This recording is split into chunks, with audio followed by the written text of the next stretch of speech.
Gravar. Boa noite, pessoal, sejam bem-vindos.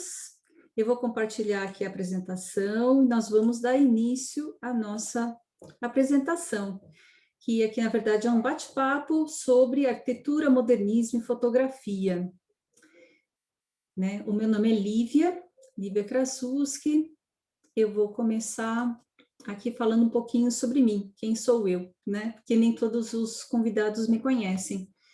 Eu entrei na fotografia profissional há 25 anos e há 15 anos eu dou aula de fotografia, de arte contemporânea, porque é uma coisa que eu gosto muito de compartilhar o conhecimento. Enfim, eu estudei, a graduação eu fiz na FAUSP, em arquitetura e urbanismo, depois eu fiz especialização em história da arte e mestrado em artes visuais pela Unesp, pelo Instituto de Artes da Unesp.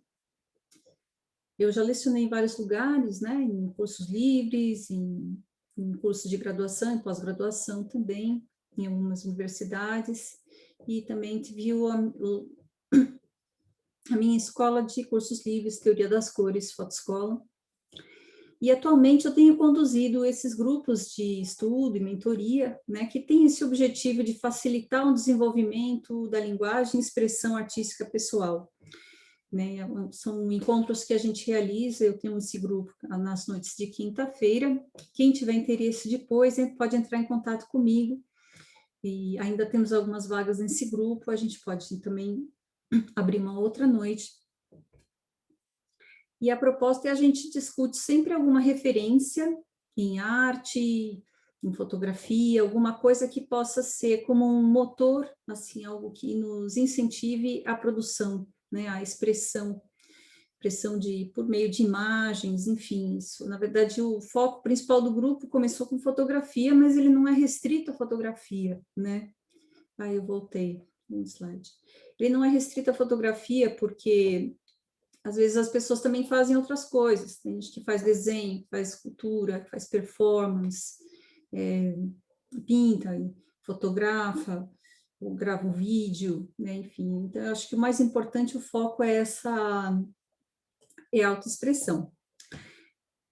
Bom, como eu disse que o nosso tema hoje é arquitetura, então vamos começar falando um pouquinho o que é arquitetura, Porque isso não é uma coisa assim tão evidente para todo mundo, Assim, a gente não tem isso tão difundido aqui na nossa sociedade brasileira. Eu acho que a arquitetura ainda é uma coisa um pouco desconhecida, não é tão difundido como em outros países do exterior, E o que é o arquiteto? O arquiteto, essa palavra tem origem de arquitecton, é aquele que está acima dos outros técnicos, ou seja, é a pessoa, a figura que pensa em conjunto para resolver tudo que envolve você definir um projeto, E projetar já é uma atividade assim bastante complexa, porque é muito abstrato, envolve você antever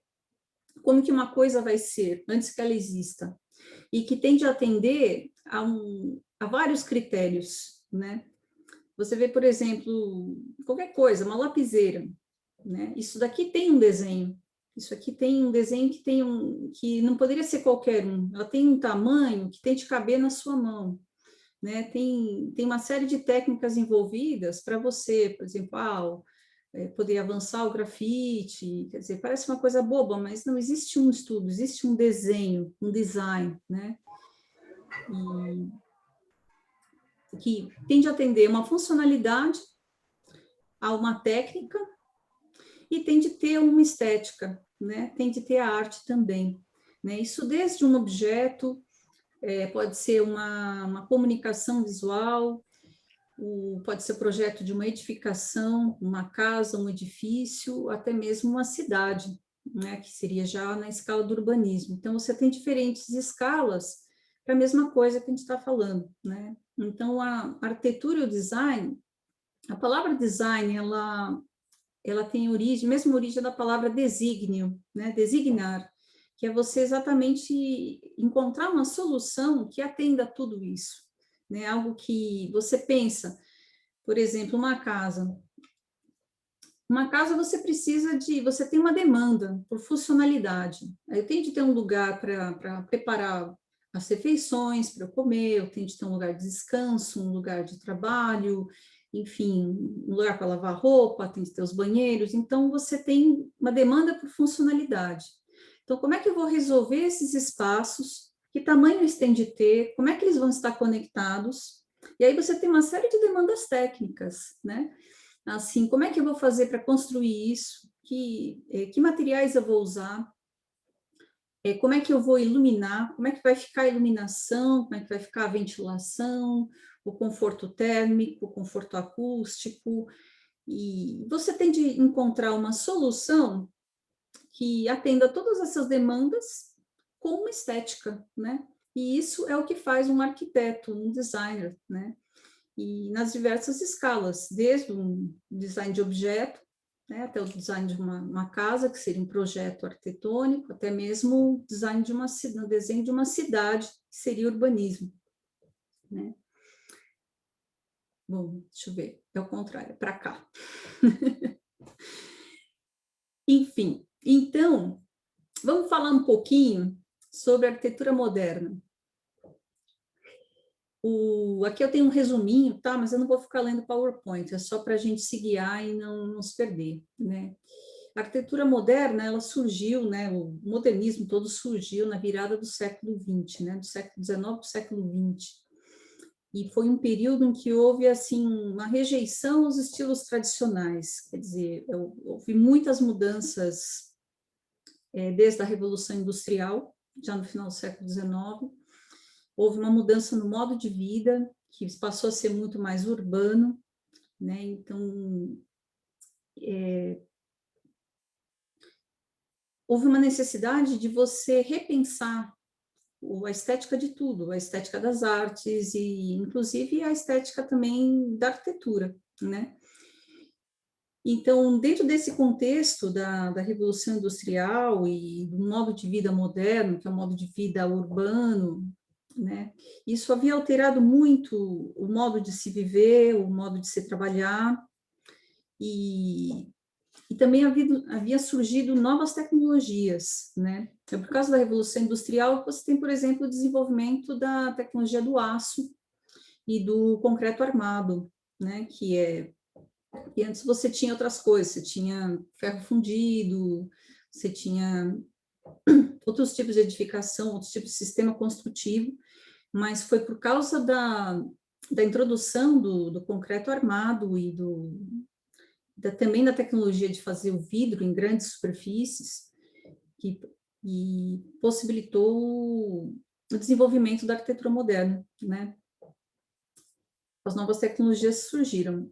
E também houve uma outra questão muito importante, que é a valorização da função social nas construções, né? Uma preocupação de como as pessoas vão usar os espaços, se apropriar dos espaços. Isso foi colocado muito em discussão nesse período, né, da arquitetura moderna. Assim, os principais expoentes dessa primeira fase do modernismo, só para citar alguns nomes, né, para a gente se situar, eu não vou falar de todos eles, até porque isso não é uma aula propriamente de história da arquitetura, né? É mais uma reflexão sobre o que representa a arquitetura moderna. A gente pode citar Le Corbusier, Walter Gropius, Louis Sullivan, Frank Lloyd Wright, Ludwig Mies van der Rohe, né? Entre outros, né? O Le Corbusier e Walter Gropius atuaram na Europa, enquanto o Sullivan, o Frank Lloyd Wright e Mies van der Rohe atuaram mais nos Estados Unidos, Escola de Chicago, mesmo que apesar do Mies van der Rohe ser alemão, né? Quando a gente fala nessa história de apropriar-se dos espaços, né, a apropriação social dos espaços e também essa questão de você pensar em novas tecnologias, a gente tem um ótimo exemplo de arquitetura moderna, tem a cidade de São Paulo, né? Não sei se todo mundo está presente, é de São Paulo, né? Eu sou de São Paulo, nasci em São Paulo. A gente tem o edifício do MASP, que é um projeto de 68 da Lina Bobardi. Na verdade, o MASP, o museu mesmo de arte de São Paulo, ele foi fundado em 45. Não, desculpa, em 54. Mas ele ocupava um outro edifício. Aí foi projetado em 68, foi feito esse novo projeto da Lina para abrigar o novo museu, né? Ali na Avenida Paulista, onde antes havia um belvedere, que era um espaço público, uma praça, onde as pessoas tinham uma visão, assim, desde dessa parte que era uma das mais altas da cidade, né, da Avenida Paulista, você podia ver lá para baixo, né, você está em cima do túnel 9 de Julho, né, então você tinha uma vista, você tinha uma praça, um espaço público, e esse terreno ele foi cedido para ser construído museu. E aí a concepção dela foi muito genial, né? E muito ousada, muito audaciosa. Na época foi o maior vão livre já construído na época, né? Esse vão livre, porque, veja só, ela fez uma caixa, né, em concreto armado protendido, né, que a diferença entre concreto armado comum e protendido é que o protendido você traciona os cabos de aço antes de fazer a concretagem, né? Então isso dá uma resistência maior para você fazer para que ele não venha afletir, né?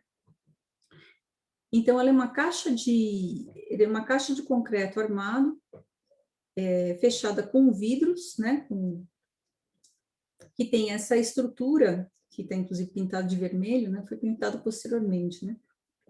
Mas embaixo, no térreo, você tem todo o espaço da praça, ele ficou preservado, ele ficou livre.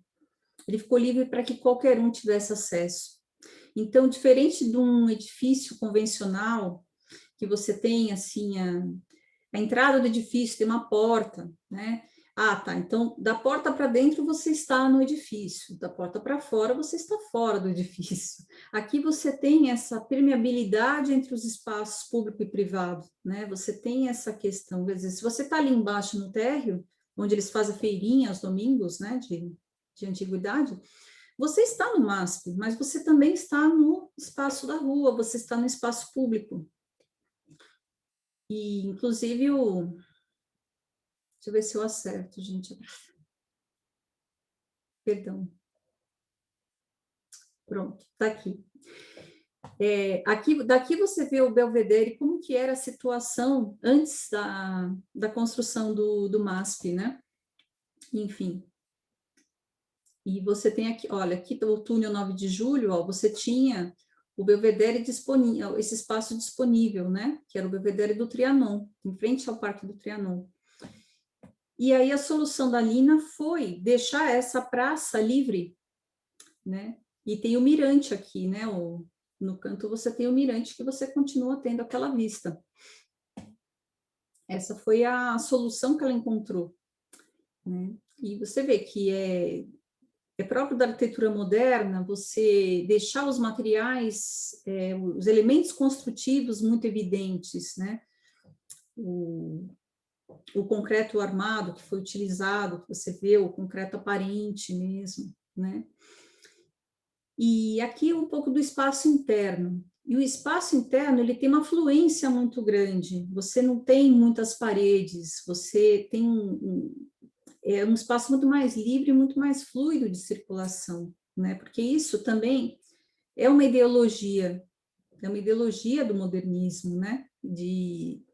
Que privilegia essa liberdade e apropriação do espaço pelo transeunte, pelo pedestre, né? Pelo quem anda aqui dentro. Então, você tem você privilegia você fruir o espaço, né? Em volta das obras, e não colocar como é que eu vou dizer, as pessoas em função de um espaço construído, né? Aqui você tem, olha, por exemplo, uma visão de um salão, de um dos salões de exposição do MASP, né? E aquelas escadas que são meio escada, meio rampas, né? E aqui é uma outra vista, né? Eu não sei se todo mundo conhece o MASP, mas é provável, né? Um edifício bastante conhecido. Agora já reabriu, né? Apesar da pandemia, é possível visitar. E tem 3 andares, né? Tem esse espaço inferior, aí tem o primeiro andar que tem as exposições temporárias e o segundo andar que tem um acervo permanente. Inclusive, ela concebeu também os suportes para as obras, né, de vidro, de propósito, para que você, eles são de vidro transparente, para que você tenha essa permeabilidade do espaço. Então, você vê que existe toda uma ideologia mesmo de como você ocupar, como fazer um museu de arte, que é totalmente diferente dos museus tradicionais. Você tinha as paredes opacas, né, e salas menores, e pendurava os quadros na parede. E aqui não, aqui você tem os quadros suspensos em suportes de vidro, e você vê isso muito no segundo andar, que tem um acervo permanente. E as pessoas podem andar livremente pelo espaço e ter uma visibilidade de todo o espaço, mesmo com as obras ali expostas, né?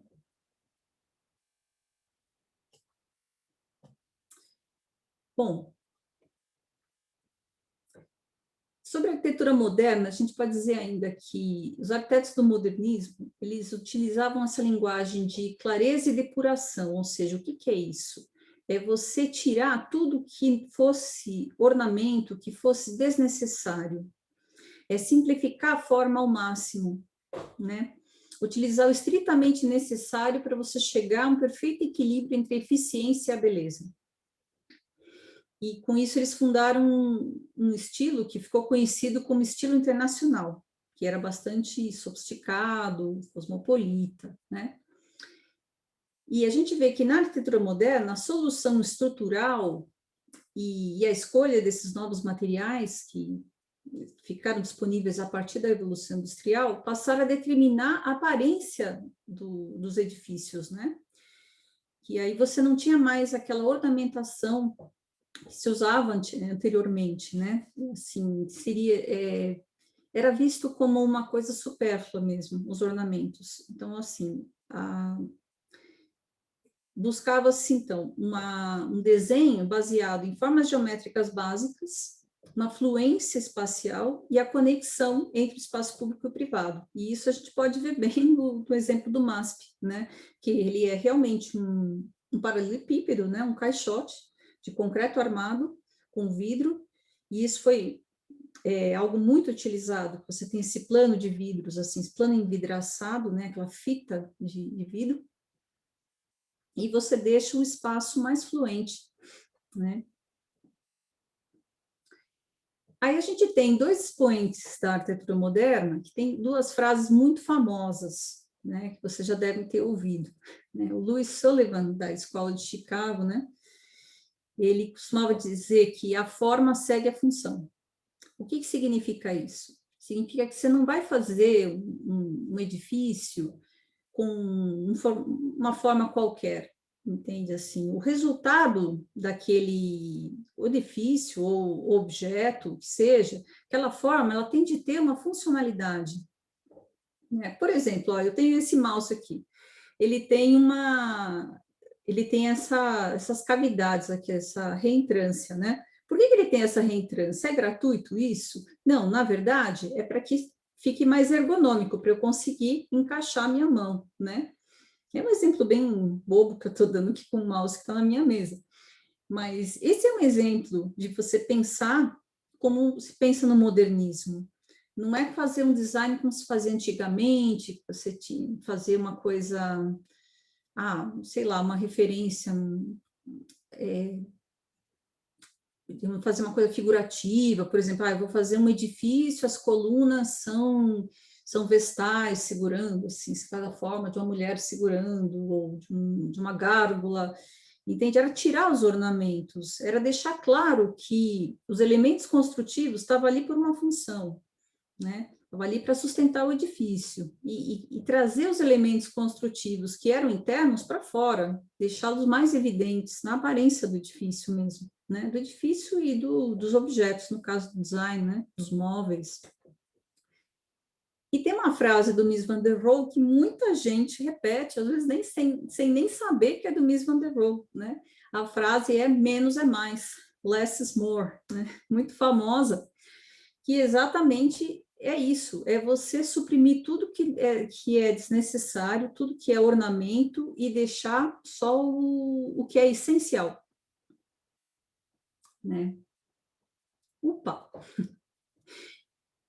Bom, eu coloquei alguns exemplos aqui para mostrar isso, né? Um grande exemplo que a gente tem na Europa é a Bauhaus, que é uma escola de design dos anos 20 na Alemanha, que surgiu na Alemanha, para atender exatamente essa necessidade que eles tinham de fazer essa nova arquitetura, esse novo design que atendesse às necessidades daquela época, né? Você tem uma Alemanha que está se reconstruindo do pós-guerra, você tem uma vida urbana, você tem a produção industrial, então você exige-se uma racionalidade muito grande no desenho.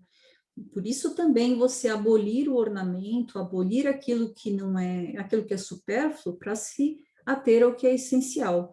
Só que você vai fazer isso com uma racionalidade, com um desenho, enfim.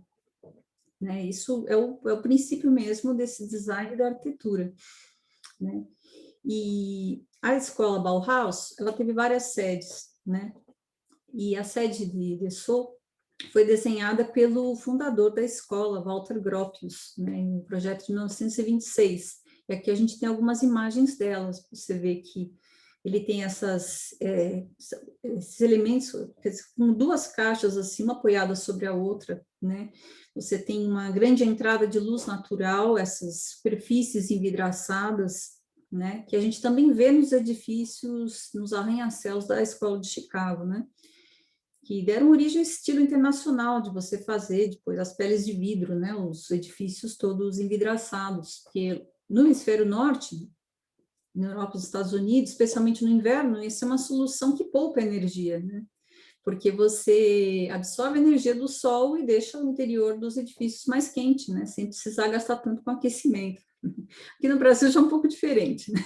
Enfim, já não é o mesmo contexto, né? Aqui uma foto do interior dessa escola, da Bauhaus, de Dessau, com as cadeirinhas, a cadeira Vassili, do Marcel Breuer, desenhada em 1925. Olha que elegância que tem esse desenho. Quer dizer, até hoje é vendida essa cadeira, essa e outras, cadeira Barcelona, enfim, que são desenhos dos anos 20, são desenhos do princípio ali, do modernismo mesmo.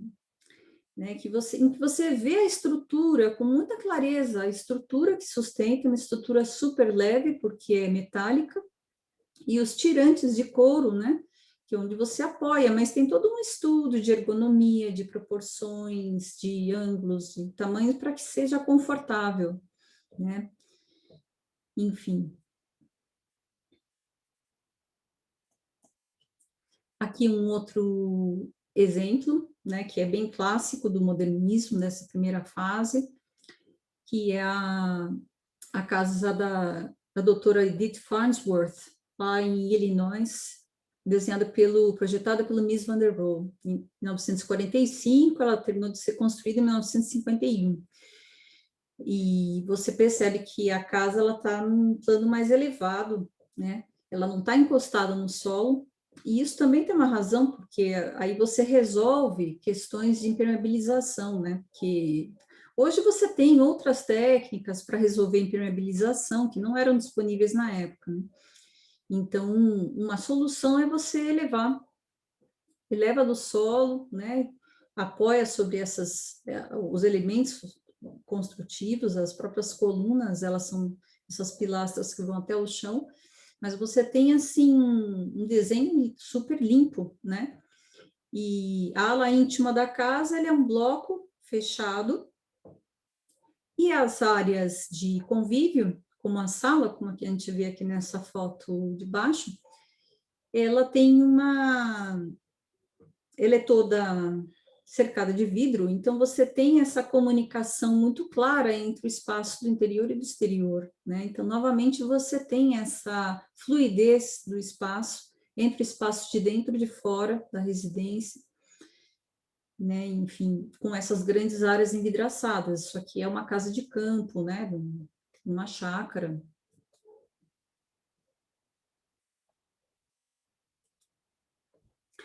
Aqui nós já temos um exemplo da nossa arquitetura paulista, né? Exatamente o edifício da FAO. Né? Eu vi que tinha até alguns alunos da FAO que se inscreveram, né, para assistir esse workshop, né? Eles vão reconhecer. Eu estudei nessa escola, nesse edifício, né? Esse é o edifício da FAUSP, que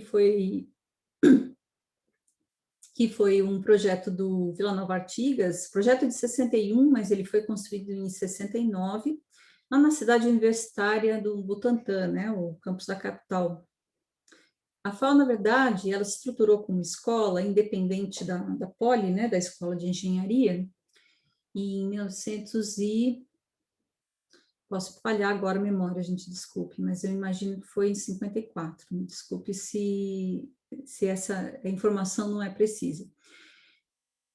Só que ela funcionava na residência dos Penteado, né, que era numa casa que originalmente era a residência dos Penteado, a Vila Penteado, que havia sido doada à Universidade de São Paulo com a condição de sediar o curso de arquitetura. Essa residência, que é um casarão, é uma casa muito bonita, é um casarão do início do século, 1902, projetado pelo Carlos Ekman, que fica ali atrás do Mackenzie, em Higienópolis, na Rua Maranhão, número 88, lembro até do endereço. E como ela foi doada com essa condição de ser utilizada para sediar a escola de arquitetura, então ela passou a abrigar o curso de pós-graduação da FAO, quando inauguraram o prédio novo, né? Então, até hoje, ela é sede do curso de pós-graduação de arquitetura, lá na Rua Maranhão, a FAO Maranhão, né? Conhecida como FAO Maranhão. E aí o curso de arquitetura passou a acontecer neste edifício, né? Que ele tem toda uma ideologia por trás desse desenho, né? Você fala, o que é isso? É um caixote de concreto armado, em que você vê os elementos estruturais, né? Essas pilastras aqui, tem um desenho bastante específico, né? Um desenho assim, essa geometria, né? Que se apoiam sobre o chão, mas você tem um espaço aberto, você também, assim como o MASP, se vocês repararem aqui, tem uma pessoa entrando, ó. Ela não tem propriamente uma porta. Essa caixinha de vidro aqui embaixo, aqui você tem a portaria, mas só que a entrada do edifício, você praticamente não tem porta. E você tem até o piso, ele é feito daquele mosaico português, aquelas pedrinhas, que é que é um piso usado para fazer calçada, né? Aquelas famosas calçadas você tem no centro de São Paulo, tem a calçada de Copacabana, feitas do mosaico português, né? Aquelas pedras. Então, você tem esse piso aqui, que começa aqui fora e entra dentro do edifício com esse mesmo piso, né? Até um certo ponto. Então, existe realmente uma fluidez grande entre o espaço da rua e o espaço interno. E isso é parte de uma ideologia de que o espaço, um edifício público, como uma escola, né, de arquitetura da universidade pública, tem de ser um espaço aberto para todos, acessível a todos, né, a qualquer um que queira entrar aqui. Então, era muito divertido, porque às vezes você estava assistindo aula, entrava um cachorro vira-lata na sala. Assim, falava, nossa, entrou um cachorro, porque o edifício não tem portas, né? Então, literalmente entram todos. Ele tem essa coisa, essa característica, né? Enfim, essa daqui é uma vista lateral do edifício, né? A vista frontal, olhando de cá, é essa daqui, ó. Você tem a fachada, que tem o estacionamento, né? Essa foto aqui é da época da inauguração, ainda que está em preto e branco. E aqui dentro você tem um volume, acho que dá para ver no próximo slide. Aqui, ó.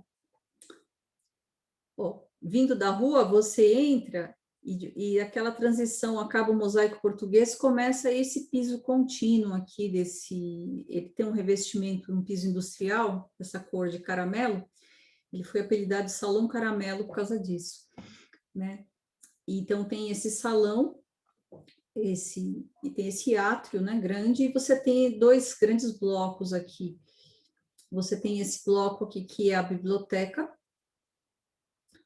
e aqui em cima ficam os estúdios, que são os ateliês, né, que são os lugares que o Artigas concebeu para o ensino de arquitetura, o ensino de projeto, né, que tem as mesas amplas, né, como pranchetas, né?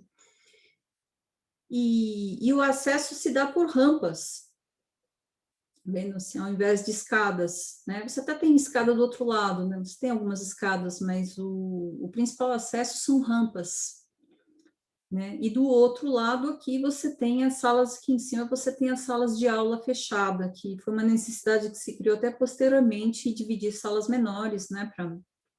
Para dar algumas disciplinas teóricas, né? E o curso da FAO, ele foi concebido, assim, com 3 departamentos. Departamento de projeto, o de história e o de tecnologia. E exatamente, são 3 coisas que são super importantes para você formar um arquiteto, como a gente tinha falado no início da palestra, não sei se todos acompanharam desde o início. A arquitetura, você tem de resolver um projeto levando em conta uma série de demandas técnicas, a funcionalidade e com uma beleza no desenho, com uma certa estética, né? Então, o verdadeiro arquiteto é aquele que pensa dessa forma integrada, então ele não faz uma coisa gratuita. Então, a forma, ela não é uma coisa gratuita, uma forma qualquer. A forma do edifício vai ser resultado de uma necessidade. Por isso que o Sullivan dizia que a forma segue a função. Você tem uma necessidade, que aí gera um desenho, uma forma, e no caso desse tipo de arquitetura moderna, que mais especificamente essa arquitetura brutalista, chamada brutalista, né, você coloca os elementos construtivos bem à mostra, né, que é o caso do MASP também, né, você coloca assim, os elementos construtivos, você não esconde dentro do edifício, né? Porque como é que você faz a construção convencional? Ah, eu faço assim, os baldrames, fazer uma casinha, faço os baldrames, coloco os pilares, ponho as vigas, aí subo as paredes, né? Preencho as paredes, aí eu reboco tudo, escondo tudo, né? E pinto por fora, não é assim que a gente faz? No caso aqui da arquitetura moderna, a proposta era exatamente o contrário, era você evidenciar o sistema construtivo, evidenciar e dar uma beleza para isso, né? Por isso que essas pilastras aqui externas da FAO, elas têm uma forma, elas têm todo um desenho, né? E você vê isso em em todas as obras do modernismo. Você vê, por exemplo, se for ao Parque Ibirapuera, que você tem obras do Oscar Niemeyer, você vê que o sistema construtivo está muito evidente e ele é aparente, né? Só para dar mais um exemplo. O Artigas dizia que ele tinha uma frase que ele falava assim: é preciso fazer cantar o ponto de apoio, quer dizer, é preciso haver uma beleza, é preciso haver uma poesia, né? O ponto de apoio, no caso aqui, é a coluna, né? Opa! Bom, esse é o Salão Caramelo da FAO. Aqui um pouco mais da FAO, só para vocês verem como que ela é por dentro. Esse aqui é o Salão Caramelo, aqui com uma exposição. Eu não encontrei exatamente que exposição era essa, me desculpem a falha, mas enfim. E aqui um dia de um evento, né? Uma manifestação que você tinha isso aqui coalhado de gente, né? Cheio de gente ocupando esse espaço, né? Então, ele é um espaço fluido e aberto, exatamente pensando nisso, né? É muito mais um espaço, assim, ele é aberto para que todos possam entrar, né? E a solução de iluminação é essa iluminação zenital, ou seja, ela vem do zênite, de cima, né? Você tem aqui esses elementos construtivos que já deixam o espaço aberto e coberto por um domo, né? Coberto por domos, então a iluminação vem por cima.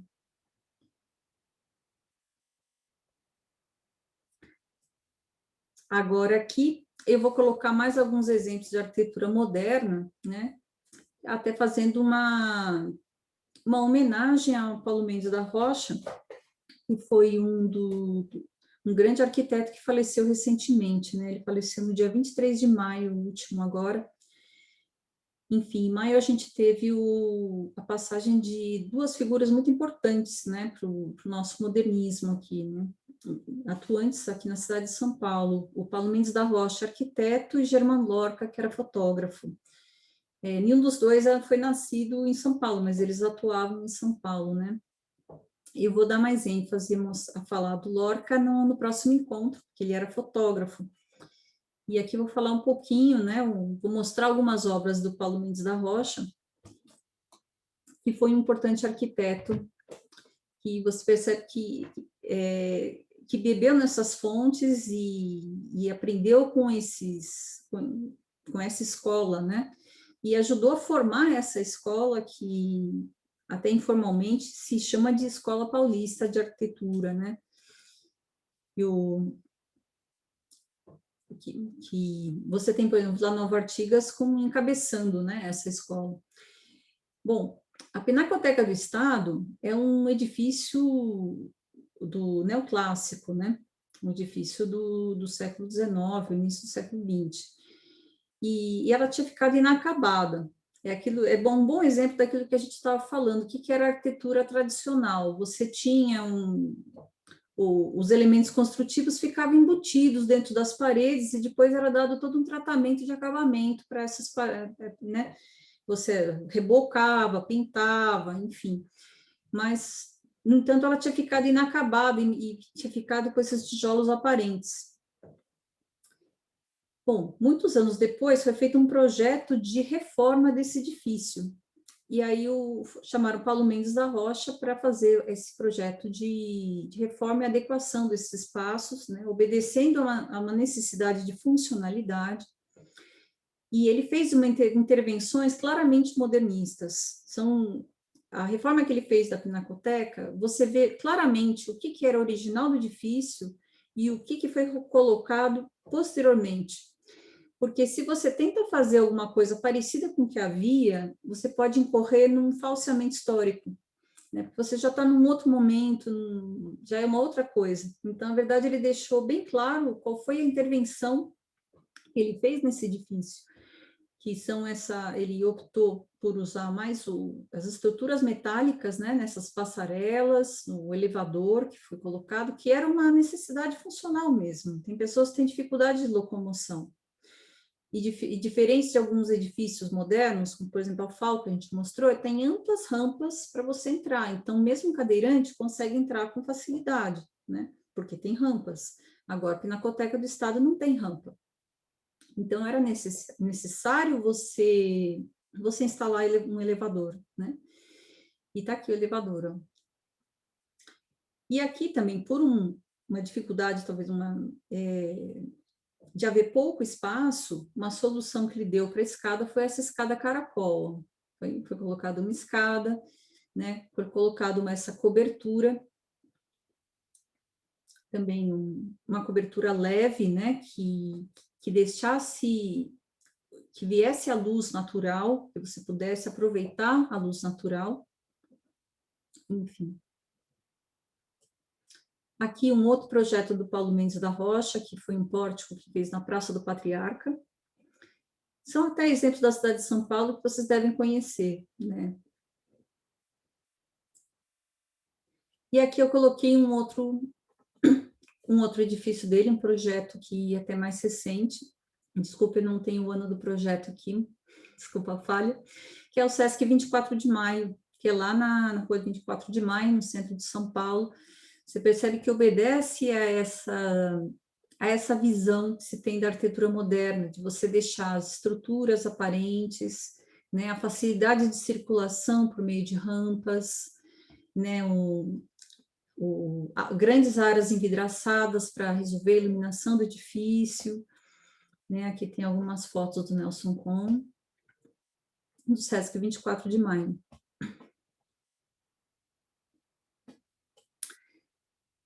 E é daí da arquitetura, do design modernos, que vem o conceito que se convencionou chamar de minimalismo, né? O que é esse minimalismo? É exatamente esse conceito de depuração e limpeza formal, quer dizer, é você extirpar tudo que não é essencial. tirar todo o supérfluo para revelar a verdadeira essência da obra, né? Enquanto você deixa o espectador imerso naquela contemplação, no fascínio de observar e fruir daquela obra, né? E a gente tem exemplos de minimalismo em todas as áreas, não apenas na arquitetura, né? Mas também nas artes visuais, no design, na moda, música, literatura, né? Na música, o maior expoente é Philip Glass, né? Que ele começou. E foram assim, eu acho que todo mundo que partiu desse princípio do modernismo, no início foi muito contestado, né? Foi muito ousado, porque foi uma ruptura muito grande. Mas eu vou dar alguns exemplos para vocês do que a gente pode entender por minimalismo. Esse aqui, por exemplo, esse aqui é um poema do Cassiano Ricardo, de 1947. Intitula-se Serenata Sintética. Ele tem 3 estrofes. Rua torta, lua morta, tua porta. Você percebe a genialidade que tem nesse poema, né? Quer dizer, você consegue ver toda uma cena, consegue imaginar toda uma história, entende tudo que ele quis dizer, com com um mínimo assim de palavras, né? São 6 palavras, são 3 estrofes, 6 palavras, né? 6 estrofes que rimam, e você vê toda a cena, né? E não tem todo aquele rebuscado de descrever, como um parnasiano descreveria, né? Com muitos adjetivos, então, é a essência mesmo, né? É bem um exemplo de um poema modernista, tá? Poderia ser um exemplo de minimalismo, né? Quando você reduz ao essencial, né? Um exemplo na literatura. Agora vamos a um exemplo. Desculpa, gente, estou sempre errando aqui o botão do mouse. Um exemplo na pintura. Nós temos aqui Piet Mondrian, era um pintor holandês, né, do neoplasticismo. Ele fundou a escola que ele chamou de neoplasticismo. E essa obra é de 1930 e ela se intitula simplesmente Composição 2, com vermelho, azul e amarelo.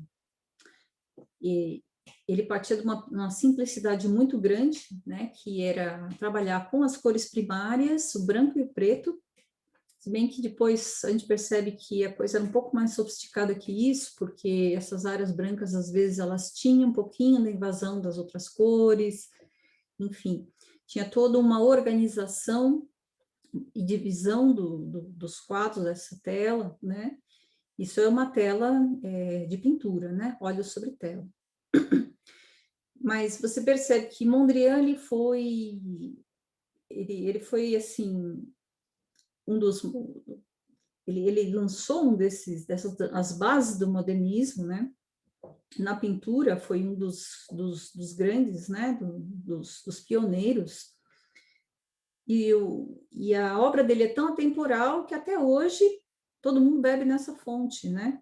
Você vê, para todo lado você vai ver exemplos de design que beberam nessa fonte, que se inspiram em Mondrian, né? Até o logo da Sodimac, você vai ver, tem uma inspiração em Mondrian, né? Enfim. Que é esse princípio de pureza formal, né? Aqui um outro exemplo do que a gente poderia considerar minimalismo. Seria o trabalho da Mira Schendel, essa série que ela fez, né, que ela chamou de monotipias, que são desenhos feitos a óleo, né, sobre papel de arroz, da década de 60, que ela não deu título, mas que ela tem um traço muito delicado e muito preciso. Assim, é uma longa série, tem vários desenhos, é um trabalho bastante conhecido, não sei se todos conhecem, mas conheçam Mira Schendel, que é uma artista brasileira muito importante.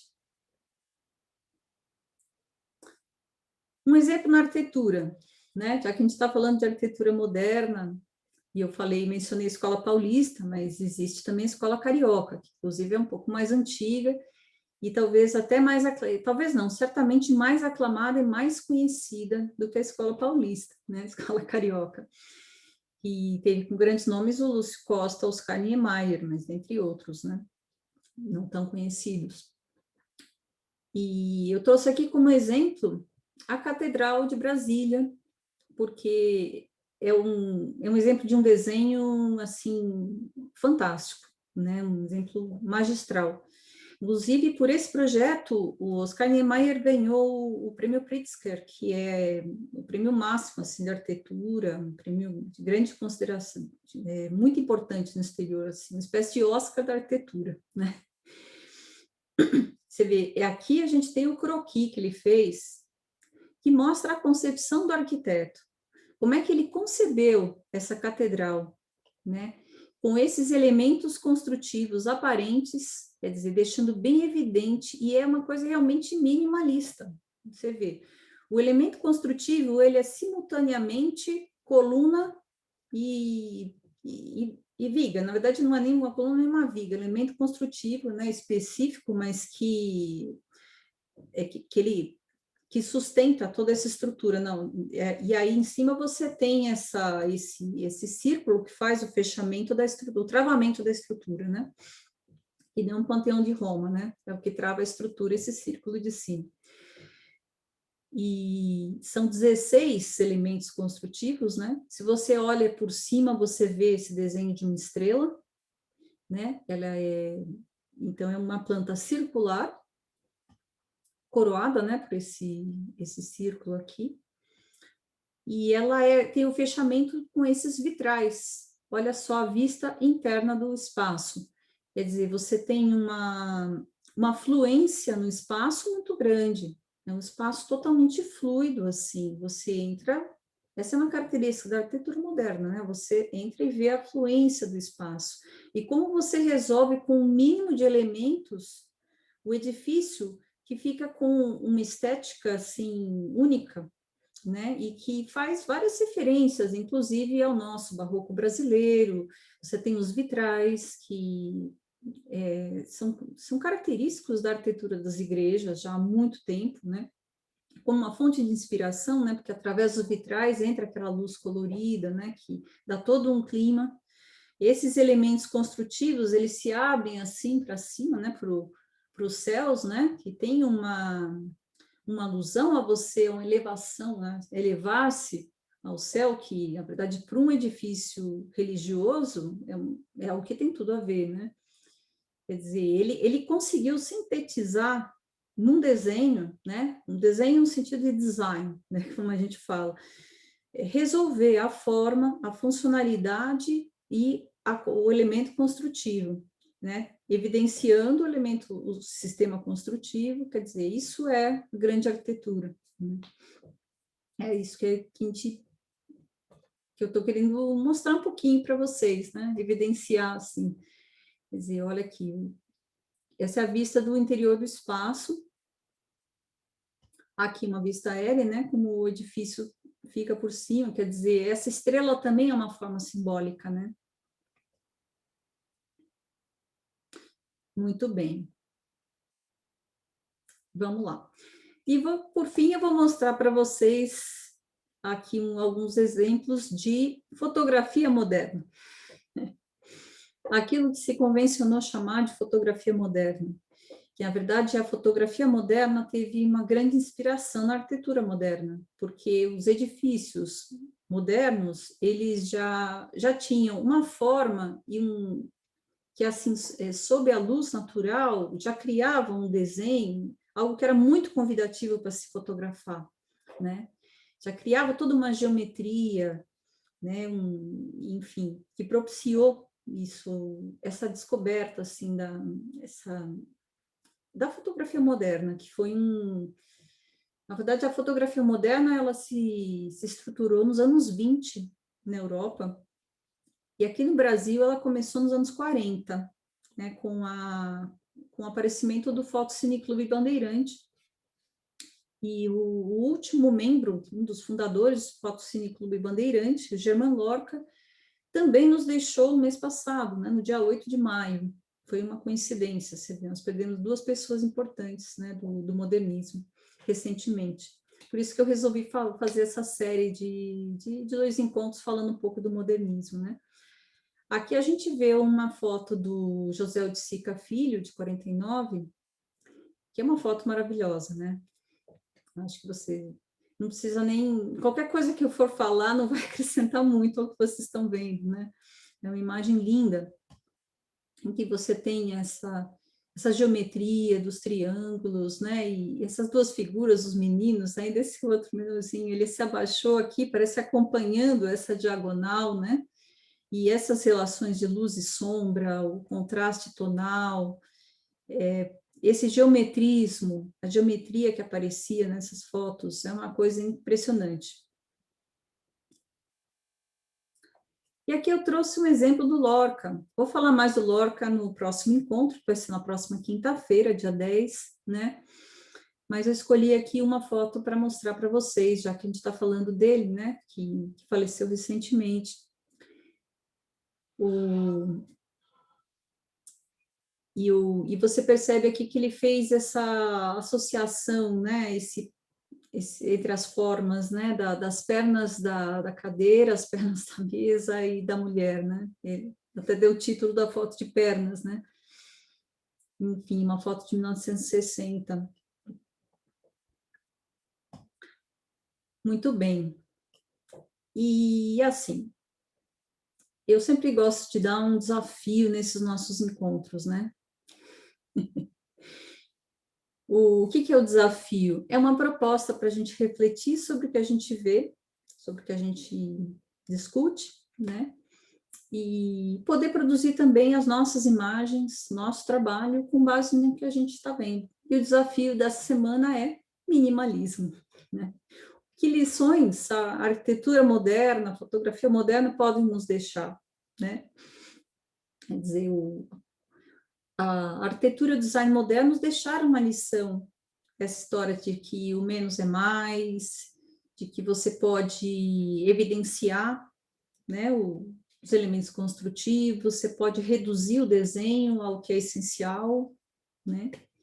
Então, como que a gente pode trazer isso para a nossa expressão, né? Então, fica aí o desafio da semana, né?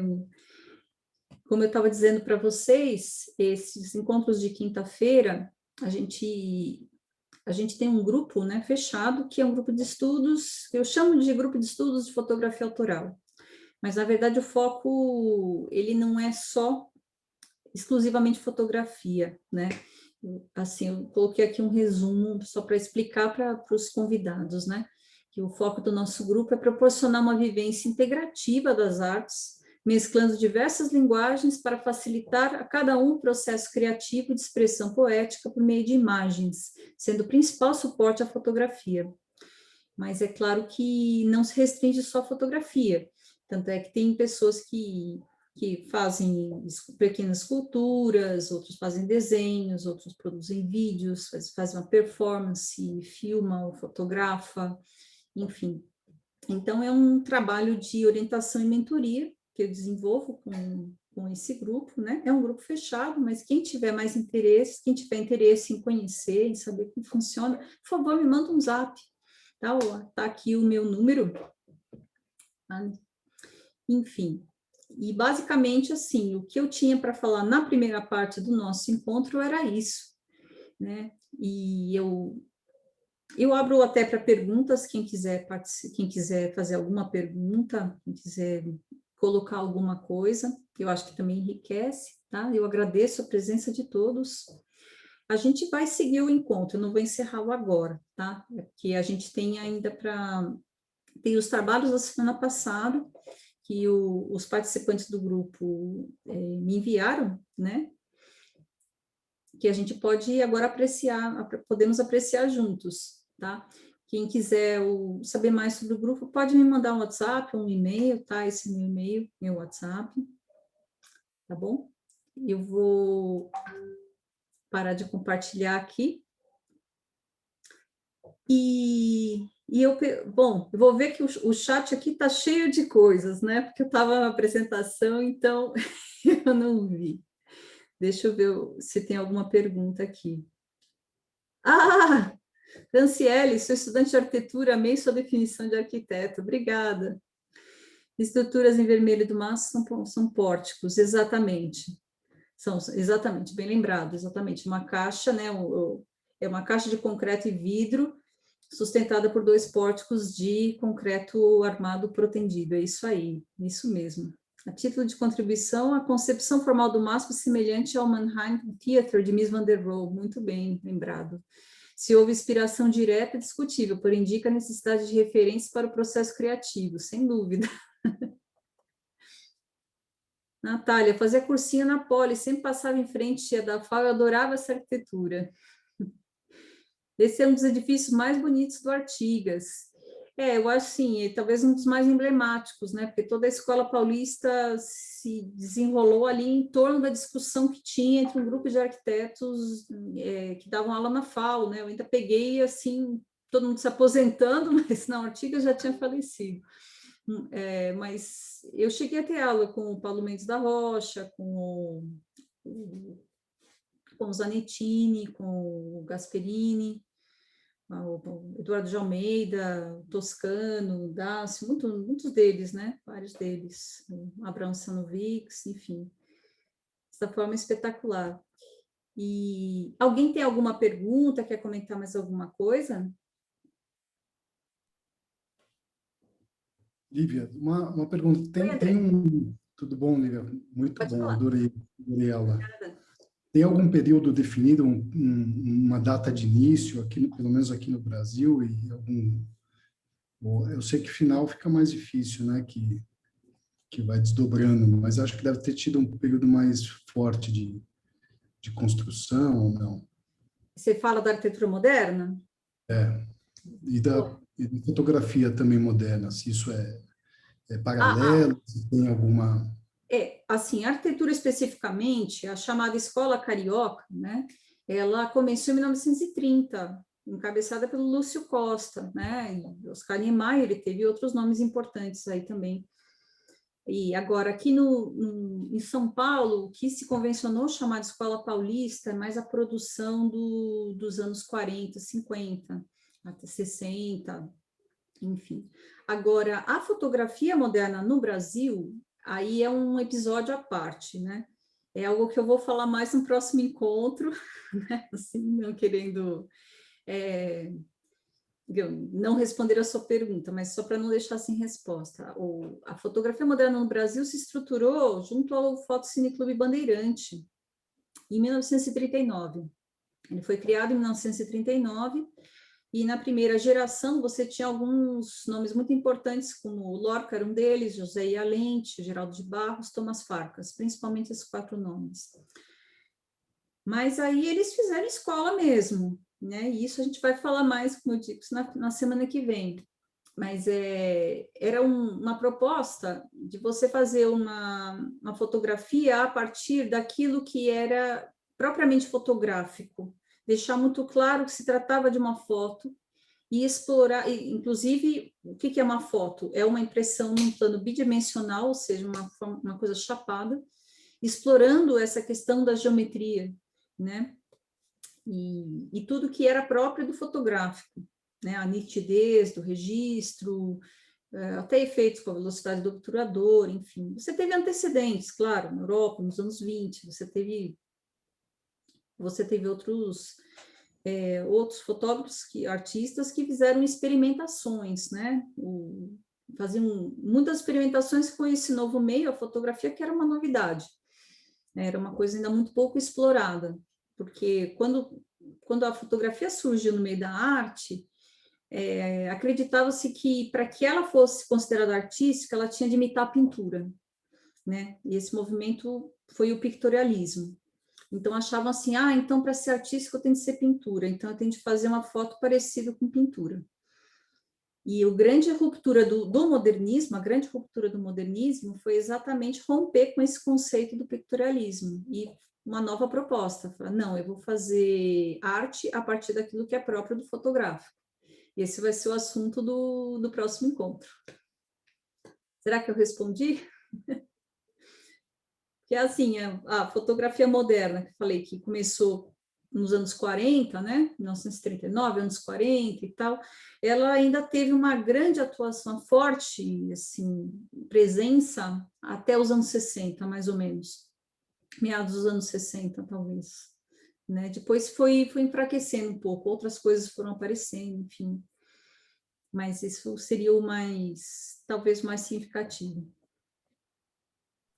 Joia, perfeito, obrigado. Olha, tem mais perguntas aqui, olha lá. Alexandre pergunta, sua formação é fantástica, porém, durante sua formação, houve algum contato com a fotografia, como disciplina específica durante seu curso? Olha, quando eu estava na FAO, eu fiz um curso básico de revelação em preto e branco, no laboratório da FAO, porque a FAO tinha um laboratório de fotografia em preto e branco, né? E aí tinha um grupo de alunos mesmo, que propuseram algumas discussões estéticas, alguma coisa legal. Às vezes tinha umas coisas legais aconteciam, né? Assim, mas ainda era algo assim incipiente, né? Assim, acho que a gente vai estudando ao longo da vida em diversos lugares, depois a gente nem lembra mais. Aí a Franciele lembra que o modernismo entrou com força no Brasil em 22 com o advento da Semana Moderna. Mas há uma diferença grande, Franciele, que é o seguinte: os modernistas da Semana de 22, lá, Anita Malfatti, o Oswald de Andrade, Mário de Andrade, a Tarsila do Amaral, eles estavam muito preocupados em uma busca da identidade nacional, essa coisa indianista, das nossas raízes, e eles não colocaram em nenhum momento a fotografia como parte da obra deles. A obra deles era basicamente, era principalmente pintura, né? Tinha também os poetas, enfim. Tinha outra coisa, antropofagia, tudo mais. Mas a fotografia moderna foi um capítulo à parte, porque a fotografia moderna no Brasil, ela não partiu dos artistas propriamente, daquele meio artístico, acadêmico das artes. Na verdade, quem desenvolveu a fotografia moderna era um grupo de pessoas que eram diletantes, eles eram, às vezes tinham outra profissão qualquer, alguns até eram fotógrafos, que era o caso do Lorca, mas outros tinham uma outra profissão qualquer, mas curtiam fotografia, e eles se encontravam para fazer esse tipo de discussão, entende, da fotografia moderna. Então, foi assim A Heloíse Costa, ela é autora de um livro chamado Fotografia Moderna no Brasil, ela chama de uma vanguarda singular, por causa dessa característica, porque não foi uma vanguarda de movimento artístico, ela foi uma coisa um pouco à parte, diferente do modernismo propriamente da Semana de 22. Aí, Natália, o prazo de entrega da foto minimalista seria para entrega na próxima aula, na quinta-feira que vem, correto? É assim, Natália, eu convido todos a fazerem a se expressarem e fazerem as suas produções, entende? Quem quiser fazer as suas fotos minimalistas, pode fazer, e se quiser, me envia no meu e-mail, tá? No Profalívia, vou até digitar aqui no chat o meu e-mail para quem não anotou, profalívia@gmail.com. Eu vou olhar com carinho tudo que vocês me enviarem. Esse grupo, como eu falo para vocês, existe um grupo fechado que a gente orienta, que a gente sempre analisa a imagem, né, das pessoas, então a gente sempre propõe um desafio para eles trazerem um trabalho na semana seguinte. Quem não faz parte desse grupo fechado, mas quiser participar, quiser trazer as suas fotos, pode me enviar, mas me envie até quarta-feira, por favor, até quarta-feira, para que dê tempo, né, de olhar e tudo, e poder até, se for o caso, incluir no encontro da quinta. Eu não prometo que dê para ver o trabalho de todo mundo aqui junto, que eu possa comentar o trabalho de todo mundo, que talvez, se forem muitos, não vai dar tempo. Mas podem me mandar, sim. Será um grande prazer, né?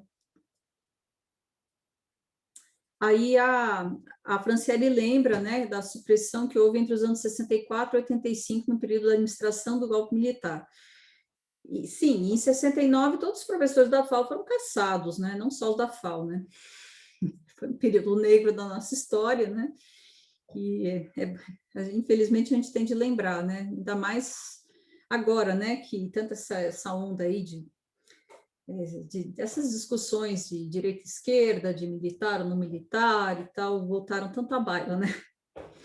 Alexandre Lima pergunta: Lívia, em seus estudos, você percebe alguma influência das experimentações fotográficas do Moholy-Nagy e do Alexandre Rodchenko na fotografia brasileira? Sem dúvida nenhuma, isso é assunto para a semana que vem.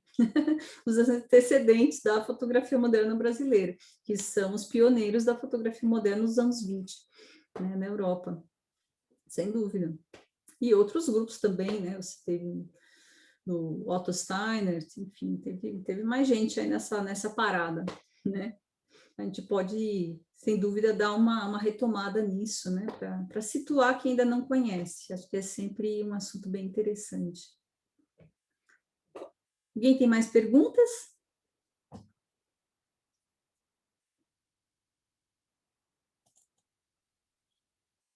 Eu vou começar a abrir aqui.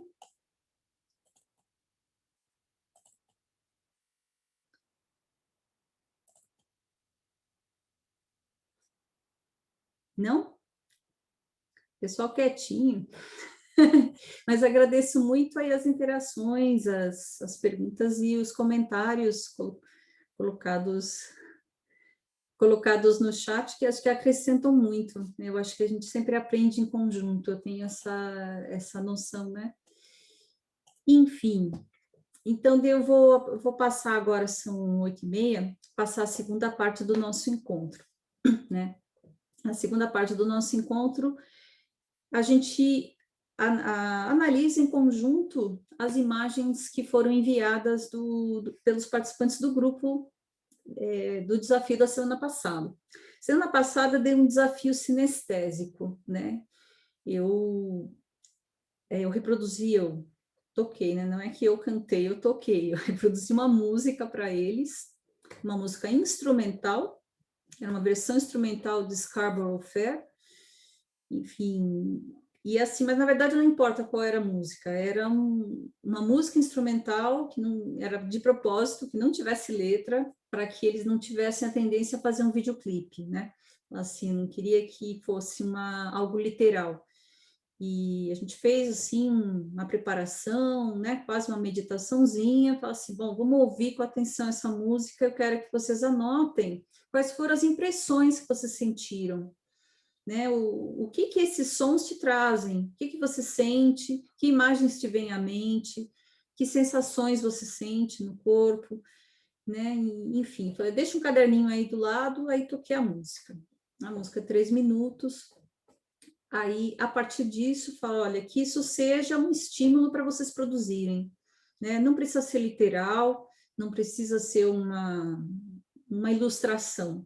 Até por isso mesmo era uma música instrumental, né? Então, nós temos aqui o resultado, eu vou mostrar para vocês.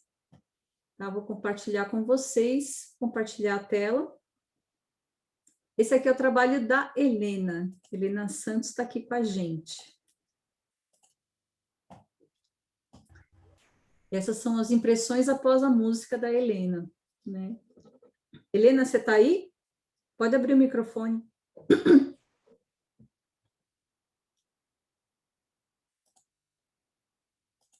Você vai ter de...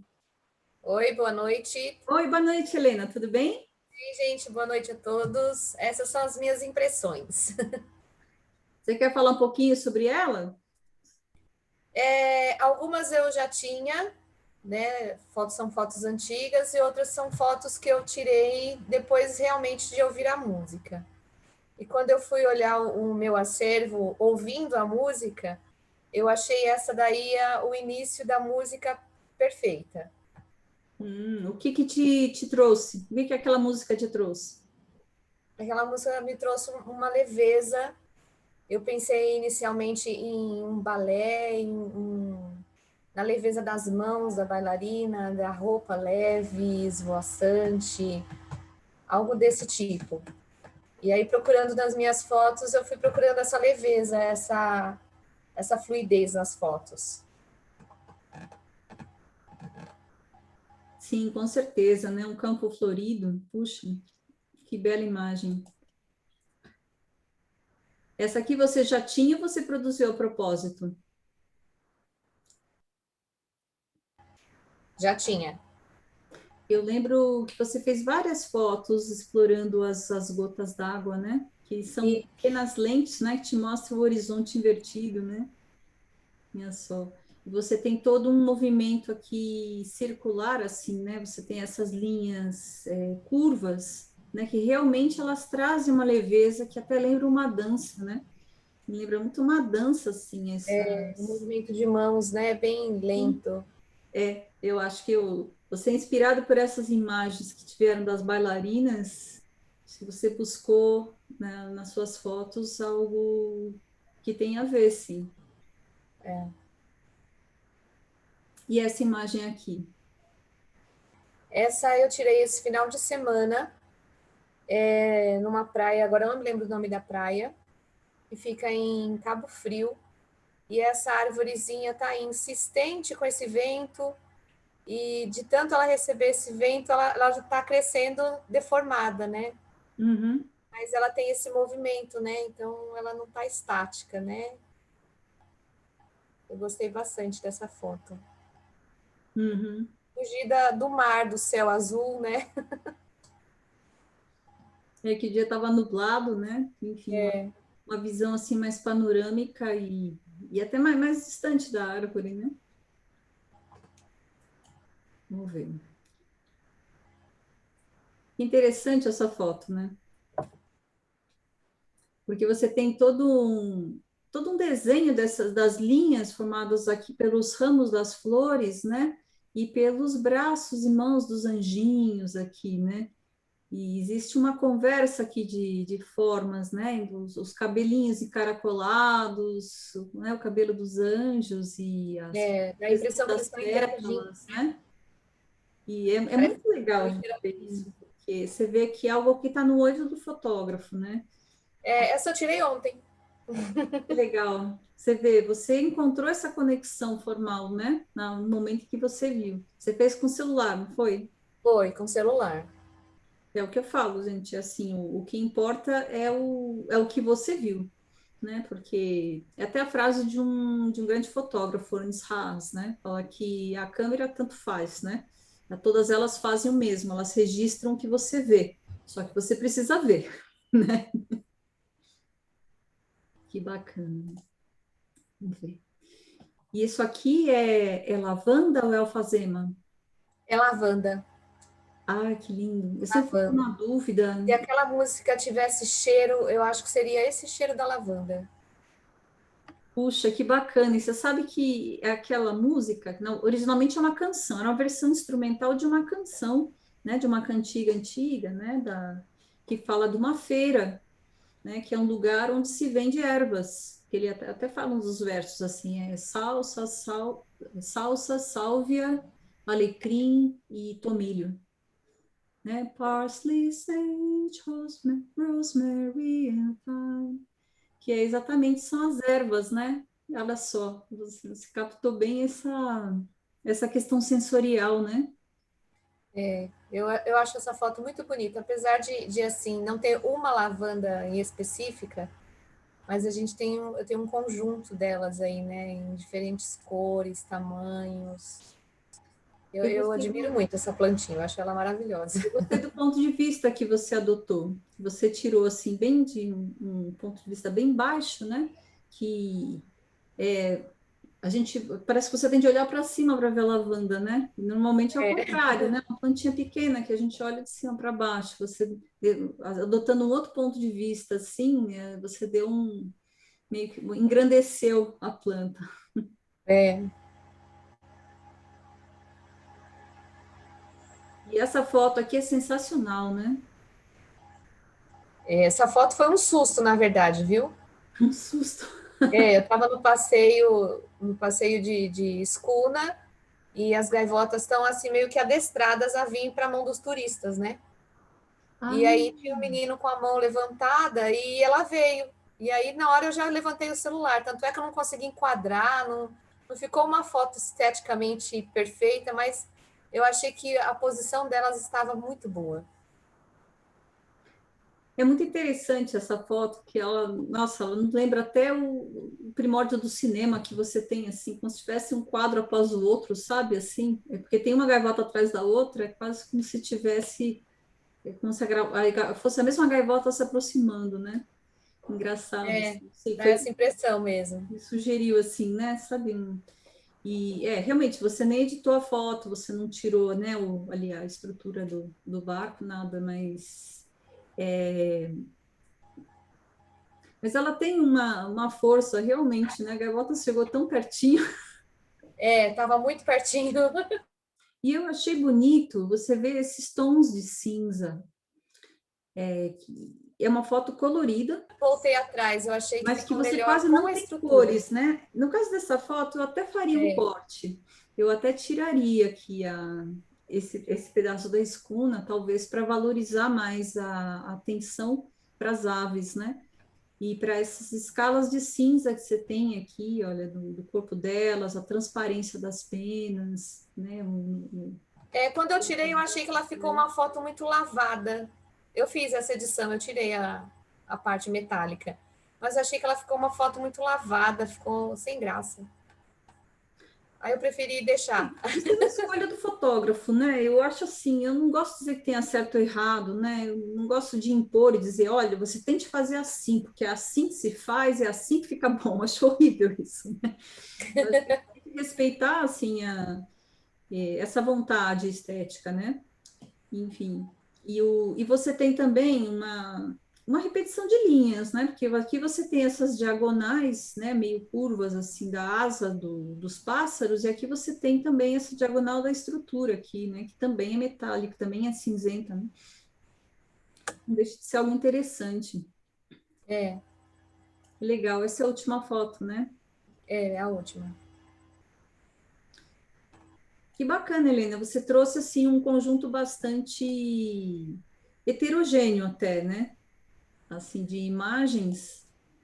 Mas eu achei bem muito rico assim o que a música conseguiu te inspirar, né?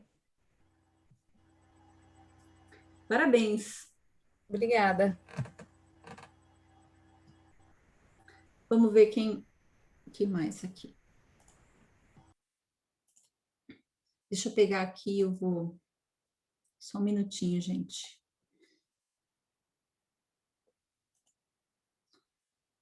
Só um momento.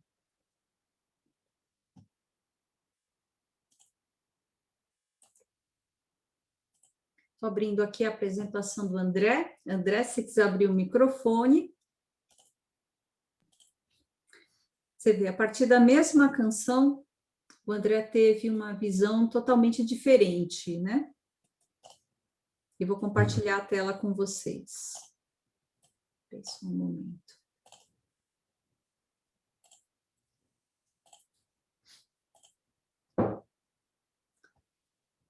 André deu até um título para a série que ele chamou de Solitude. Aí você fez uma busca no seu acervo, é isso? Foi.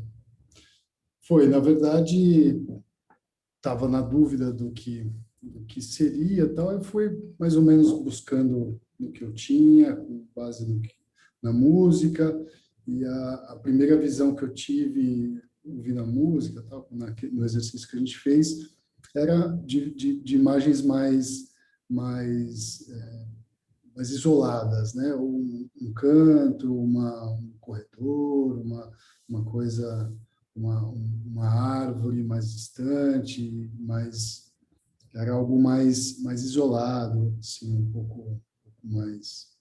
Então, e umas cores mais escuras também. Então, por isso que. Então, as imagens que vieram. Então, você buscou imagens que te remetessem àquela sensação que você teve, né? Com o estímulo da música, é isso? Aí, com base em alguma coisa que eu tinha ali, eu falei, bom, vou juntar, fazer alguma seleção que tenha algum sentido entre elas. Uhum. E aí fugiu, e aí essa seleção em si foge um pouco da música e tal, né? A música, ela direcionou mais para essa, de tentar achar uma linha para puxar ali, mas depois Sim. a seleção nem tem tanto, nem tem tanta relação com a música. Não, isso eu acho importante pontuar, que na verdade não foi uma imposição, né? Eu falo assim, olha, que essa música sirva para ser um ponto de partida, mas realmente você não precisava ficar assim amarrado àquilo. E para o pessoal que ainda não nos conhece, né, eu acho super válido você revisitar o seu acervo para buscar novas conexões entre as imagens, porque muitas vezes a gente descarta imagens, fotos que a gente fala que, acho que essa não ficou tão boa, e depois de um tempo você vai rever e ver que você foi muito cruel consigo mesmo, né, que aquela imagem tinha um potencial expressivo e pode ser muito interessante quando você consegue conectar e as imagens com um fio condutor, né? E essa daqui tem uma geometria também muito interessante, né? Você tem dessas linhas, né? Aqui os triângulos, olha quantos triângulos, né? E paralelogramos a gente vê nessa imagem, né? Nessas estruturas metálicas. E realmente uma certa solidão, né? No rosto dessa moça, né? Que está ali sozinha, né? Enfim. Aqui já é um outro ambiente, né, que você tem todo um outro clima, né, e tem uma coisa muito interessante nessa imagem, que é esse diálogo entre os vários elementos, várias figuras humanas que aparecem, que não são só as que você fotografou no dia, mas tem também nos cartazes, né, mesmo que sejam desenhos ou pinturas, são figuras humanas, né, você tem, olha, essa moça aqui, né, acho que uma geisha, essa aqui claramente uma geisha, né, que olha para lá, cada um olha, tem um olhar para um lado, né, essa olha para o outro lado, tem o sushi man aqui, aí tem esse outro homem, esse outro que olha para lá, outra que está de costas, é muito interessante que você tem várias pessoas no ambiente, várias figuras humanas, mas cada uma está olhando para uma direção, elas não parecem assim tá juntas, né? Elas estão no mesmo ambiente, mas está cada um na sua, né? É muito interessante isso dentro desse conceito que você colocou da solitude. A solitude é estar só consigo mesmo, né? Mas é estar numa boa também, né? Eu estou numa boa comigo mesma. É diferente da solidão, né? Também. Ou aqui, né? Que as pessoas estão no transporte público. Essas fotos você fez no Japão? Foi. Que legal. Legal ter a oportunidade, né, de conhecer o Japão. Espero um dia ter a oportunidade de conhecer. Uma lição de vida, recomendo a todo mundo. Assim, e você vê realmente as pessoas, né, que cada um está concentrado de uma coisa, cada um tem uma expressão diferente no rosto, olha para uma outra direção, tem uma moça que parece que está dormindo, né? Talvez esteja cansada, enfim. Tem uma mão aqui no primeiro plano, né, de alguém que está segurando. E eu acho interessante quando a gente consegue tirar essas fotos em terceira pessoa, né? Assim, quer dizer, é como a escola francesa, né? Do Cartier-Bresson, do Edouard Bourbard, né? Do Arnaud, eles fotografavam em terceira pessoa, quer dizer, eles fotografavam de uma maneira tão discreta que as pessoas que apareciam na foto não percebiam que estavam sendo fotografados, né? Quer dizer, o fotógrafo ele não se coloca assim como parte, né? É como se ele estivesse registrando a cena sem ele interferir nela, né? É nesse aspecto que me refiro a fotografar em terceira pessoa. Às vezes fica mais interessante. Não deixa de ser um estilo, né? Se, assim, às vezes tem gente que gosta mais de fazer assim, e outros gostam mais de dirigir, gostam mais de chamar a atenção às pessoas. Oi, tudo bem? Olha aqui para cá, olha para a câmera, qual é o seu nome, interage, faz com que os fotografados olhem para a câmera, né?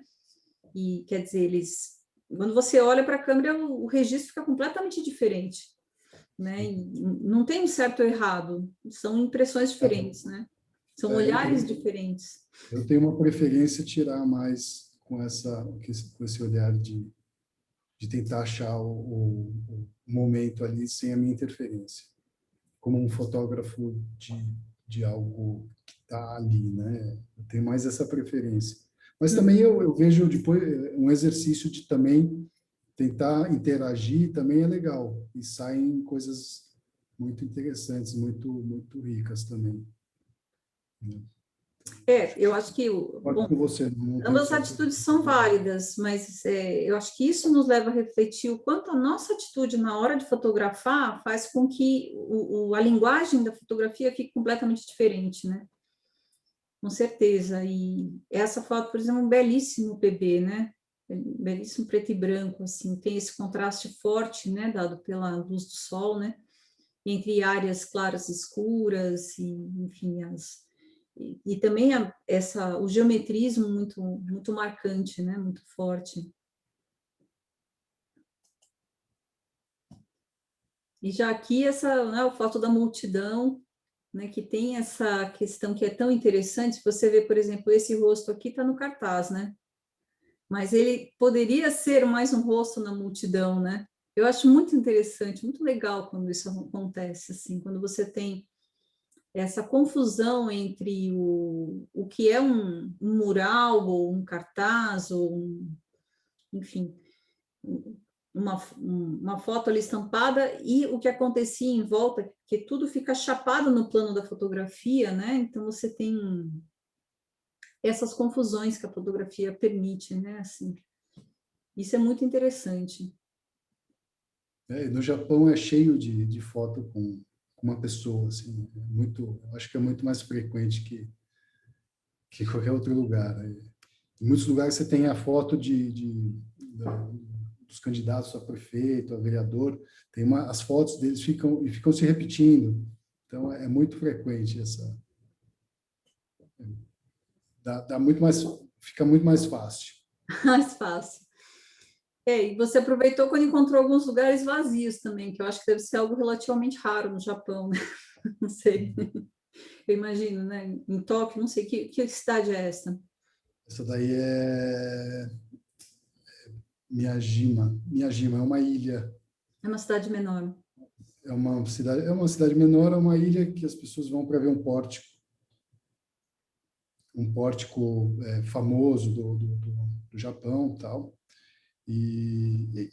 O forte é ali, mas você consegue passear e, de fato, são poucos lugares que é vazio, que são vazios, mas esse tem um pedacinho, uma rua, assim, que é muito tranquila. Então, tem uma parte, como é a parte turística, ela fica para outro lado. Essa aqui é uma parte mais fechada, tanto é que aqui não é um comércio que está fechado, não tem nada, você vira a rua, não tem mais nada, é mais residencial também. Uhum. Mas a parte turística é outra coisa, é super movimentada. Ah, sim. Mas a parte não turística frequentemente é mais interessante, né? E a gente vê aqui como a ausência, aqui você tem umas ausência, né, de pessoas, mas você denota também que esse é um lugar, por exemplo, que precisa de uma certa manutenção, né? Tem você vê o uso do espaço, né? Então, o espaço sem as pessoas.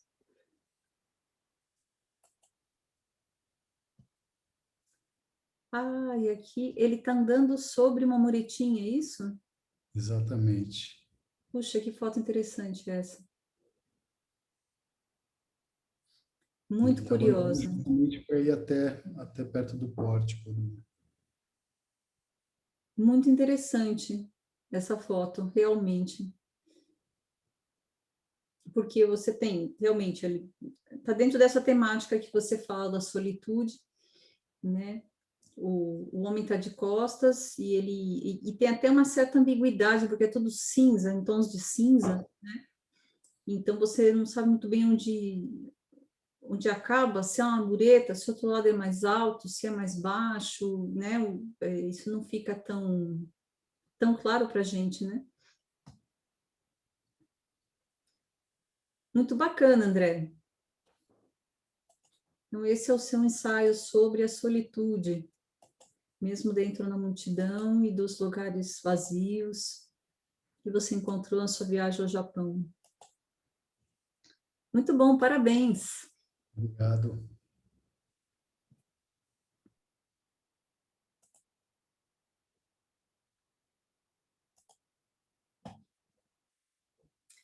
Eu vou abrir aqui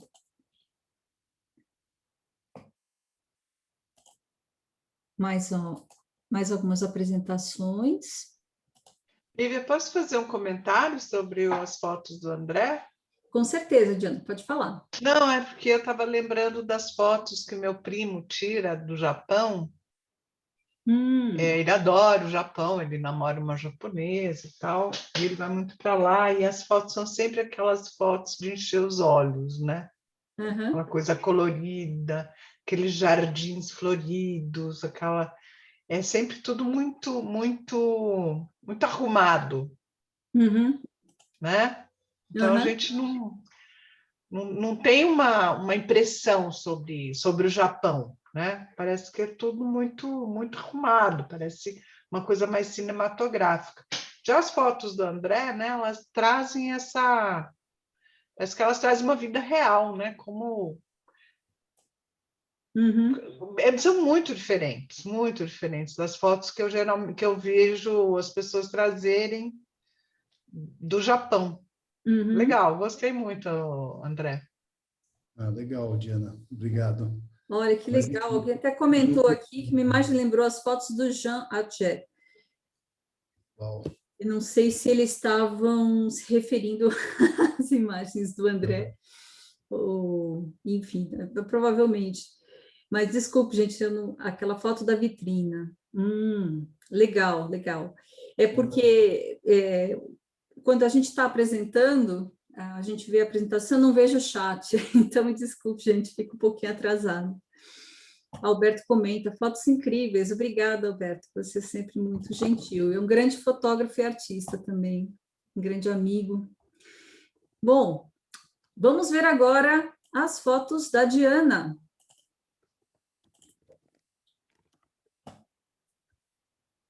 Está apresentando já, né? Vocês estão vendo? Sim, Está Sim. aqui. Diana, leve como leve pluma. Muito leve, leve pousa. Muito leve, leve pousa. Isso é música? sim. Não conheço, desculpa a ignorância. Conhece, Conhece? conhece, conhece. É, daquele grupo que o Ney Mato Grosso fazia parte. Leve, leve, leve. É o Secos e Molhados? Isso, isso. Ah, lembrei. Música deles. Ah, leve. Ah, sim, lembrei agora. A canção, olha, eu conhecia, não, tava, não associei. Secos e Molhados, é isso aí. Secos e Molhados. Quem é mais velho conhece. Então, a música, né, a versão instrumental daquela canção me trouxe leveza. Leveza e leveza, assim, relacionada a coisas levadas pela brisa, né? E depois que eu montei a sequência de fotos, é que eu lembrei dessa música, Hum. dessa letra, aliás, né? E aí você produziu essas imagens especialmente Sim, Ana? Ah, sim. E eu não ia colocar, na verdade, eu estava tentando tirar as fotos, né? aham, E não dava nada certo, porque não dava tempo de eu fazer o gesto e tirar foto, não dava tempo. E aí eu chamei a Lúcia, falei, Lúcia, vem me ajudar. A ideia não era colocar a mão dela, mas eu gostei da mão da mão na foto. Achei que uhum. A forma que a assumiu, presença humana, e enfim, quase aí parece eu o bico, resolvi que incluir. sim, e parece o bico de uma ave até, não lembra? Assim, a Parece. forma da mão, assim, olha só que incrível. E o contraste entre as penas e a parede amarela, né? São penas de ganso. Você destruiu um travesseiro? Não, Tem uns gansos que moram aqui perto e eles largam as plumas Ah, é na verdade. grama. Isso. Já fotografou essa família de ganso uma vez, né? Já, já. Estou lembrando agora das fotos. Ah, uma Sharp. Puxa, essa Sharp ficou tão enigmática. O contraste desse azul com o amarelo, olha só. Incrível, deu umas formas assim bem inusitadas. E a transparência, né? E essa velocidade baixa do obturador, que deu uma borrada assim na imagem, no movimento da mão, trouxe um dinamismo, né? Assim, quase tem a forma de uma lemniscata aqui, sabe aquele 8 deitado, símbolo do infinito? Olha que É legal. verdade, é. Não tinha Onde reparado. essas formas, né? Que se apresentam assim na imagem estática, né? Depois na foto. Que legal. Nossa, adorei isso aqui. Bom, eu sou suspeita porque eu gosto muito de fotos com longa exposição, né? Fotos em que o movimento fica borrado, em que as formas ficam fluidas, que tem essa indefinição, assim, eu acho, traz uma riqueza e traz uma evidência do caráter fotográfico, né? Porque realmente é a velocidade do obturador, Sim. fica mais lenta, se você aumenta o tempo de exposição da foto, então a imagem fica borrada.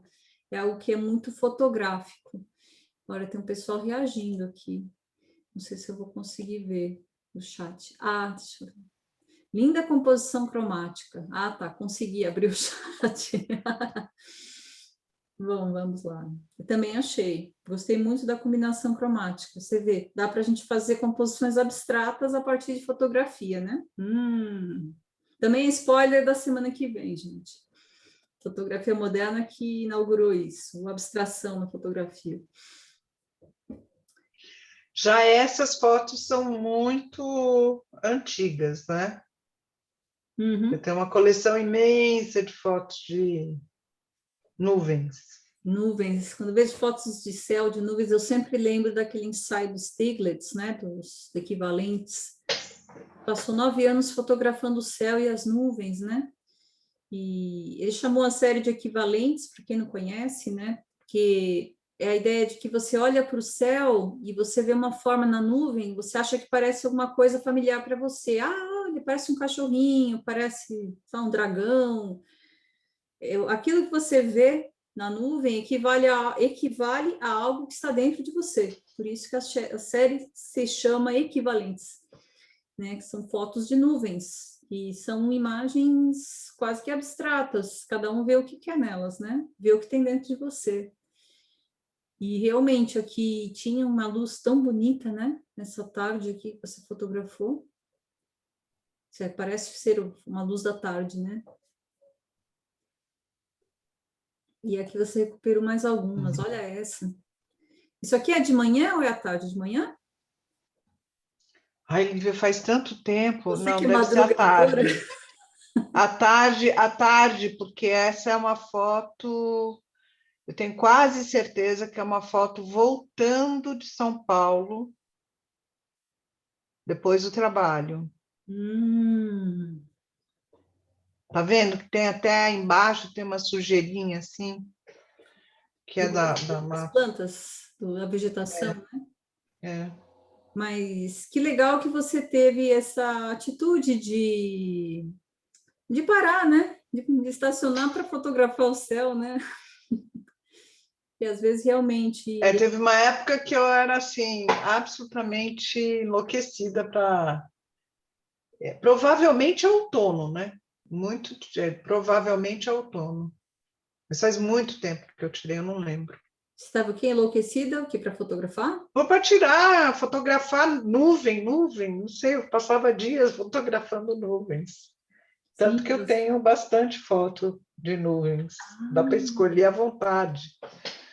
então, elas lhe diziam alguma coisa, né? Me transmitiam alguma coisa. E realmente tem uma luz aqui muito especial, né? Ah, que interessante, olha. Você Fiquei fez muito aqui. na dúvida de fazer um díptico. Uhum. Você associou Muito. a foto, Uhum. a forma da pena com a forma das nuvens, né? É, Talvez eu fiquei com muita tivesse dúvida. deixado. Essa foto do céu você rotacionou? Ela era horizontal? Você rotacionou? Não, não, é tudo Ela original, foi tudo tirada assim. assim mesmo. Foi tirado assim, a Ah, nuvem era olha assim. só.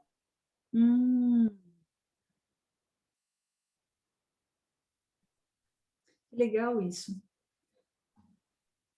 Porque realmente, assim, você vê, você tem um paramorfismo, né? Você tem um eco, assim, tem uma semelhança de forma entre a pena voando e as nuvens no céu. Eu acho que isso pode ser um partido para você elaborar um ensaio, né, com essa leveza das plumas e as nuvens do céu. Realmente, você teria assim, de produzir mais material para a gente poder fazer uma seleção, né, uma edição de material assim para ficar bem legal. Mas eu acho que E é é um partido. difícil tirar foto das penas. Sim, é É difícil, com muito certeza. difícil. Meu Deus, eu achei que elas fossem cair com mais lentidão, mas não é. Você dá o segundo clique, ela já foi embora. É incrível, a não ser que tenha vento, né? Mas no caso não tinha. Pois é. É isso aí. Muito bacana, Diana. Obrigado. Parabéns. Essa é a que eu mais gosto também, é essa. Ela De parece até uma todas. flâmula, assim, até a chama, sabe? Você poderia até pegar, por exemplo, imagens do fogo crepitando. Você poderia fazer um paralelo com essas imagens, né? Seria, assim, uma ideia, né? Ideias de coisas que você poderia tentar fotografar É para uma, ver uma forma que depois agrupar pela semelhança formal. Poderia ser interessante. Que bacana. Parabéns, Silviana. Obrigada. Muito bacana. Vamos ver. Aqui, esse é o trabalho da Diana. Agora temos... O que mais? Trabalho do Gustavo. Gustavo tá aí? Gustavo tá na reunião? Não consigo ver tudo. Eu não vi. Não veio, não. Ele não veio? Que pena.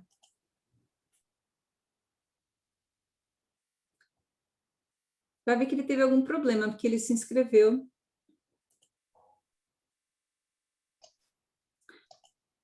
Então, vamos ver aqui o trabalho da Marilena. Vou compartilhar com vocês.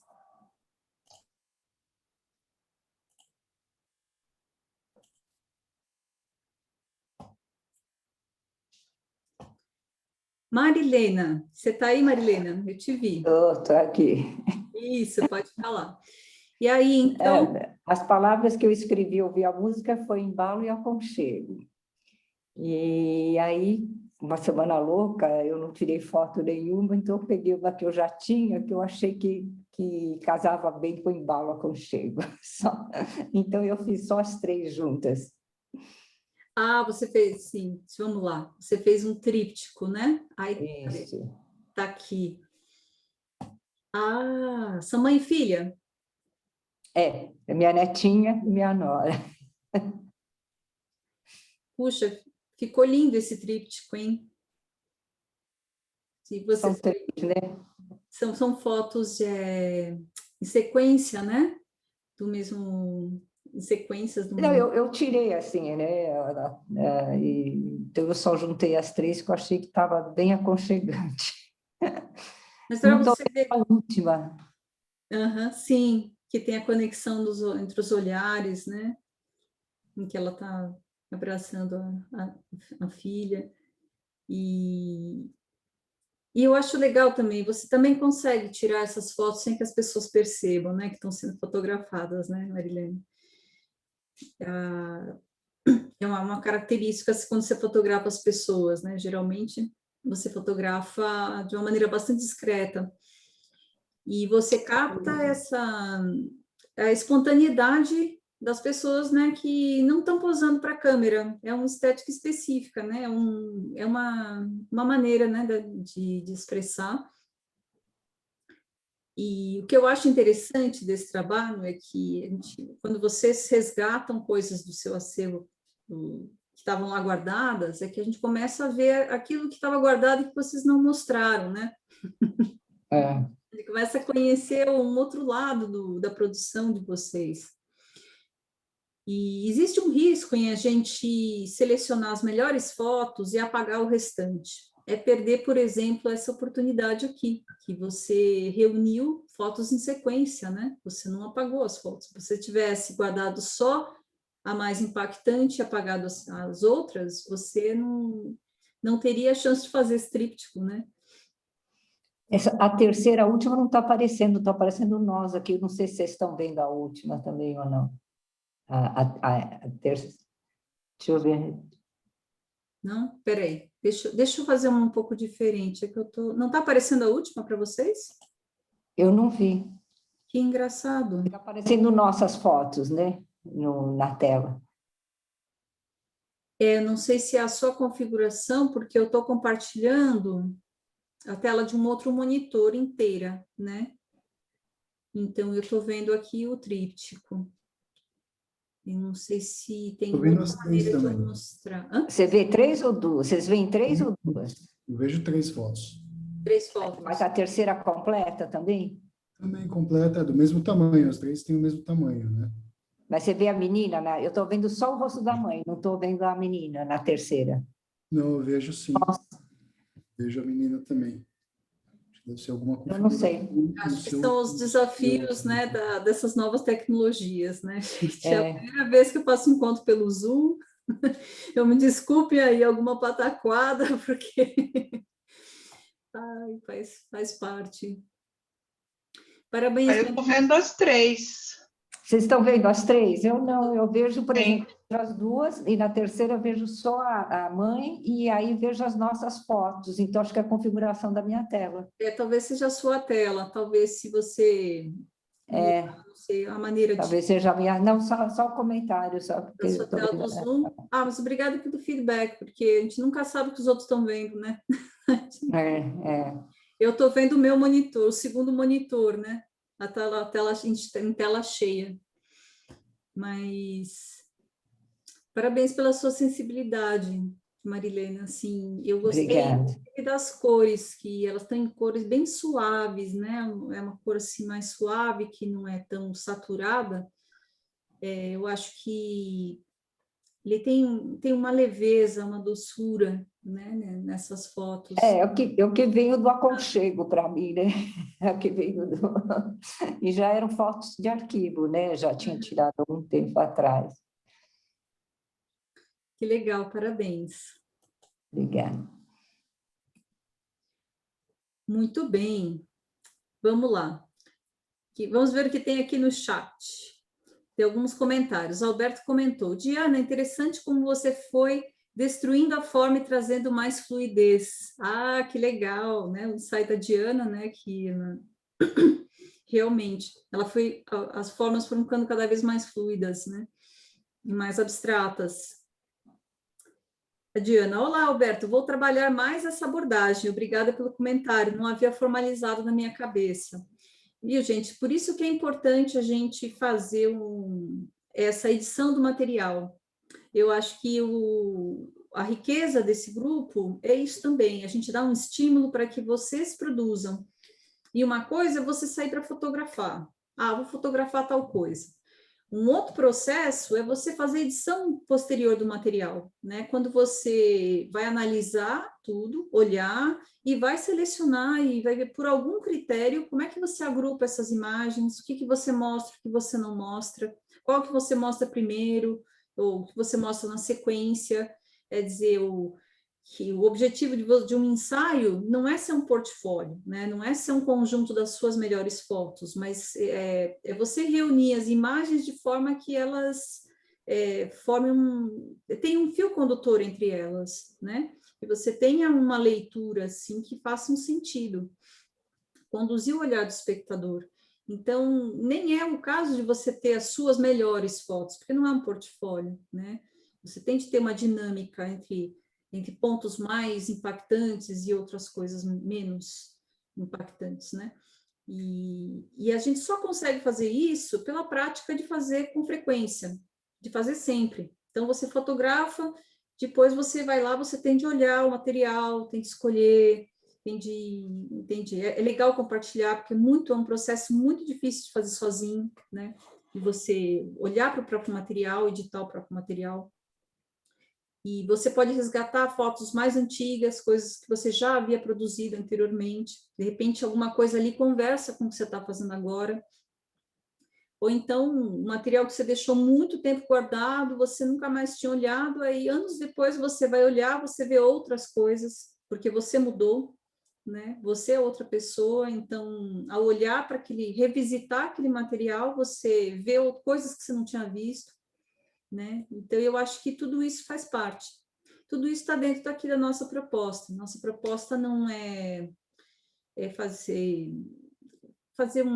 críticas destrutivas, né? Não é fazer assim, dizer isso está certo ou isso está errado. Nossa proposta é proporcionar um estímulo para que vocês produzam e depois a gente poder fruir dessas imagens, né? Dessa poética que é de cada um, e a gente percebe que aos poucos cada um vai construindo uma linguagem, né? Você começa a identificar aquele estilo que é de cada um. É por isso que essa é a maior motivação que a gente tem nesse grupo. Bom, alguém mais quer colocar alguma coisa, quer fazer alguma pergunta? Se alguém quiser falar ou quiser escrever, né? A gente está aberto para... Deixa eu dar um palpite aqui, Pode né, falar, ajustar aqui, que estava só a testa. Na verdade, o que eu acho interessante desses exercícios que a gente faz no grupo é justamente isso, quer dizer, você não trabalhar uma foto isolada porque ela é bonita, porque ela é isso ou aquilo, né? Essa curadoria, eu acho que é o grande desafio da gente agora, tem sido isso, né? E as discussões no grupo, muitas vezes, por exemplo, esse comentário do Alberto, me deu um momento, sabe aquele momento, você fala, puxa, é mesmo, né? Então, às vezes, a gente organiza o material, mas não percebe exatamente que, eu não sei se eu vou me fazer clara, não consegue verbalizar, formalizar, transformar isso num conceito. Quer dizer, o Alberto, para mim, arrematou a intenção. Esse é o grande desafio. Né? Arrematou. Então, muitas vezes, a contribuição dos parceiros, né? Dos parceiros dessa aventura, nos ajudam a realizar, né? Na cabeça, com maior precisão, aquilo que estava meio que intuitivo e tal. Não que a intuição não seja importante, eu acho que ela é fundamental, né? Porque ela está falando dos seus sentimentos, das suas emoções e tal. Mas às vezes, formalizar para dar depois continuidade a um trabalho, senão você corre grande risco daquilo, fiz e acabou, né? Fiz mais um desafio. Não, os comentários nos ajudam no próximo e acrescentando mais a nossa capacidade de curadoria, né? Porque eu acho a curadoria hoje, para mim, é o grande desafio, o grande problema, a grande dor de cabeça. Ai, meu Deus, passa calor e tal. Então é isso, é muito, muito agradável. Muito obrigada, Diana, pelo seu depoimento. Eu fico muito feliz. Alguém quer colocar mais alguma coisa?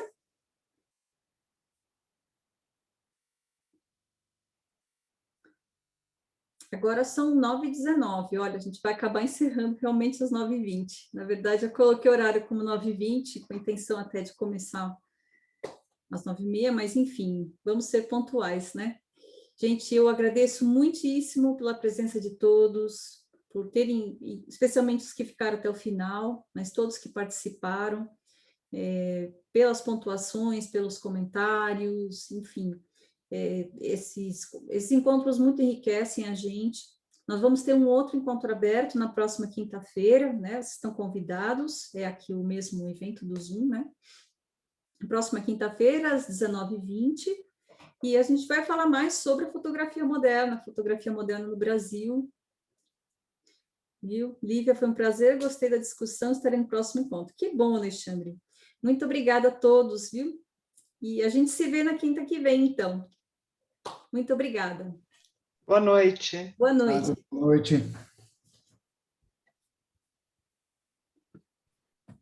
Boa noite, pessoal.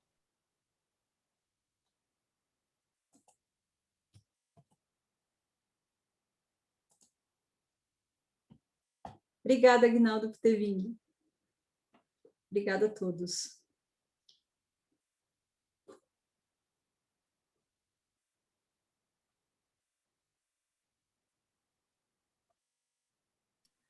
Boa noite, Lívia, adorei.